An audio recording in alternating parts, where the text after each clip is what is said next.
प्यारे बच्चों, आज हम लोग लेसन नंबर 4 में दिए गए एक्टिविटी नंबर 12 इसकी प्रैक्टिस करेंगे। तो पिछले वीडियो में जो एक्टिविटी नंबर 12 इसकी पैराग्राफ रीडिंग हमने की थी।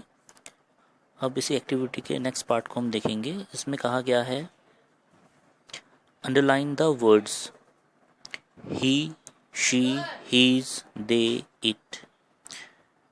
These are words used instead of bubu, his mother and the day।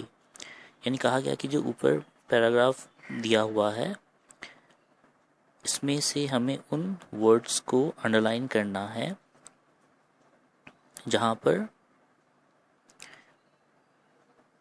He, she, this, दे और इट का यूज हुआ है। और हमसे कहा गया है कि these are words use instead of बुबू, his mother and the day. और ही, शी, हीज और दे जो है ये किसके लिए यूज हुआ है इस ऊपर दिए गए पैराग्राफ में।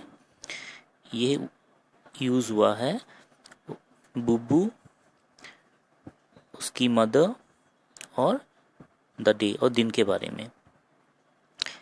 यानी कि जो ऊपर पैराग्राफ है इसमें प्रोनाउंस का यूज हुआ है। अब जैसे हमें मालूम है प्रोनाउंस उन वर्ड्स को, उन शब्दों को कहा जाता है जो कि नाउन के जगह में यूज किया जाता है। यानी संज्ञा के जगह में जिन शब्दों को हम प्रयोग करते हैं उसे प्रोनाउन कहा जाता है, सर्वनाम कहा जाता है। फिर कहा गया है now match the words under A with those under B, one is done for you। और फिर एक कॉलम दी गई है, इसमें हमें जो प्रोनाउन है और एक कॉलम में, कॉलम ए में प्रोनाउंस दिया गया है ही, शी, हीज, देम, इट। और फिर कॉलम बी में वो प्रोनाउन किसके लिए यूज किया गया है उनका नाम दिया हुआ है। तो इस करने के लिए, तो उससे पहले इस एक्टिविटी करने से पहले हम पहले इस पैराग्राफ को हम दोबारा एक बार रीड कर लेते हैं। Bubu is in the kitchen, Bubu रसोई घर में है। He is trying to help his mother. अब इस पैराग्राफ में जो ही है ये इसको हम अंडरलाइन करेंगे।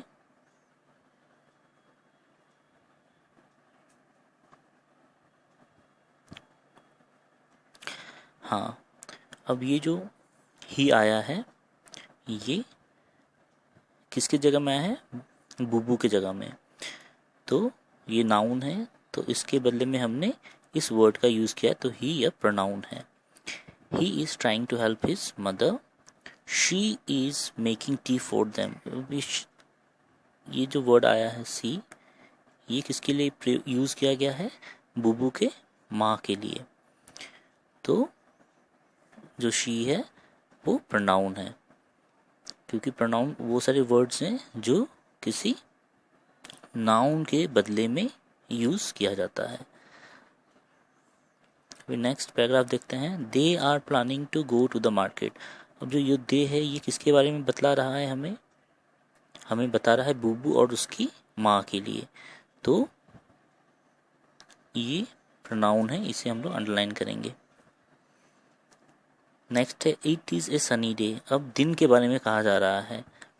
क्या का इट का यूज किया गया है, तो ये भी प्रोनाउन है क्योंकि नाउन की जगह में इट का प्रयोग किया गया है। और जो आखिरी सेंटेंस है they will take an umbrella with them. और वापस से जो वर्ड है दे, ये किसके लिए यूज किया गया है? बुबू और उसकी माँ के लिए। तो दे वर्ड का यूज किया गया है, तो ये भी प्रोनाउन है। तो हमें कौन कौन से प्रोनाउन मिले? ही, शी, दे, इट और दे। ठीक है, अब हम इस नीचे में दिए गए एक्टिविटी को करेंगे।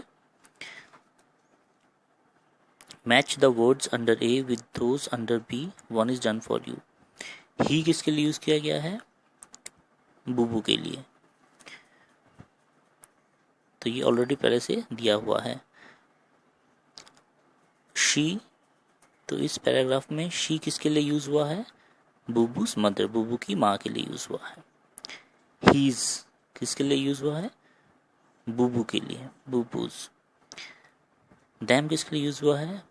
जो देम वर्ड प्रोनाउन है ये बुबू एंड हिज मदर, बुबू और उसकी माँ के लिए देम जो वर्ड है प्रोनाउन इसका यूज हुआ है। इट किसके लिए यूज हुआ है? ए सनी डे, ए सनी डे यानी आज धूप अच्छी सी खिली हुई है, तो इस दिन के लिए इट का प्रयोग किया गया है इस सेंटेंस में, it is a sunny day. तो ये सारे प्रोनाउंस को के बारे में आज हमने इसके बारे में सीखा। तो इस वाले एक्टिविटी को आपको अपने बुक्स में ही कर लेनी है। Thank you.